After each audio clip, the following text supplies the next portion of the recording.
In today's video, I'm gonna make a medieval town square, including a medieval house, obviously, a well, market stalls, and other details, so let's get to it. I start off with a pre-made base for the snot technique on the rims, and I even incorporated a seemingly unusable wedge piece from the 2007 Droids Battle Pack. Then I added some vegetation and a trunk for a tree. Now I'm adding some slopes and curved pieces in reddish brown and dark brown as the dirt beneath the town square, so enjoy the little time lapse.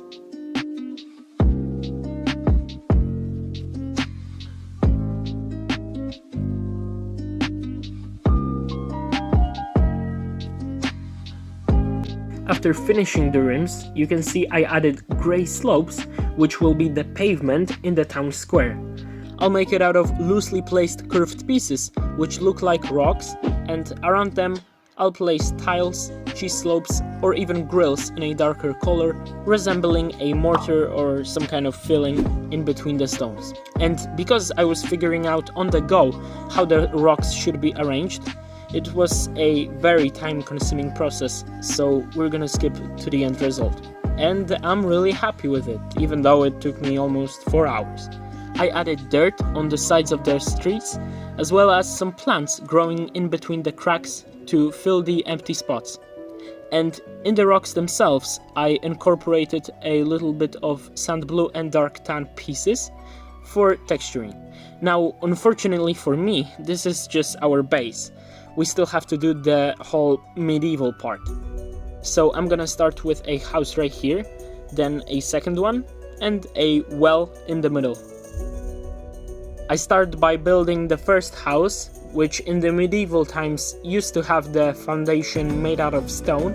I used a lot of plates, masonry bricks, cheese slopes and tiles sticking out ever so slightly, giving a nice look to the wall. Then I added a sideways built door and small wooden support beams, which will be holding up the upper floor. In order for the wall to look old and not well kept, I added some tan, dark tan and light nougat pieces, acting as dust and dirt in the corners of the white wall. After a lot of time, I finished the left side of the wall, where I included a window and a dark tan area where paint has fallen off. Now, it may not look like much, but especially this part was so long to build because of the diagonal wooden beam, which destroys the whole harmony here. And so I had to use so many half-plate offsets and even neck brackets with a thickness of less than half a plate. Now I'll be finishing the front part of the house.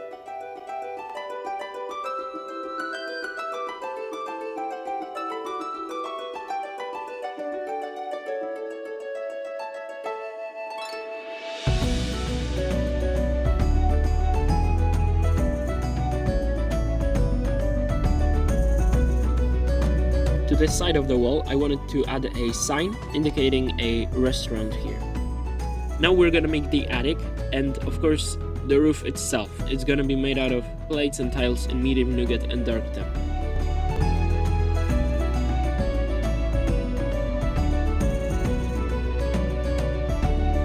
And that's how the finished house looks. Now we're gonna move on to making a place for one of the market stalls. And I know that I've said that there's gonna be another building here, but after building the first one, I literally don't have enough pieces for it. So we're gonna go with that. And after I've done the foliage and the tree, we're gonna move on to the finishing touches. First one being a stone well.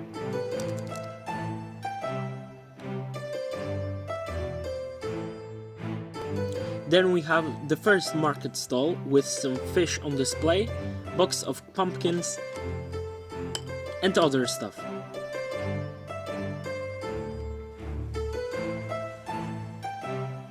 Now a second market stall.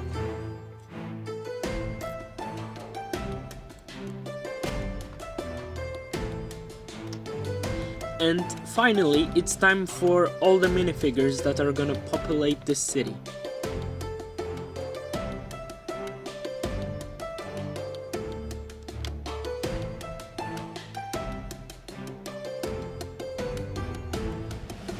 And that's it! Our medieval town square is complete.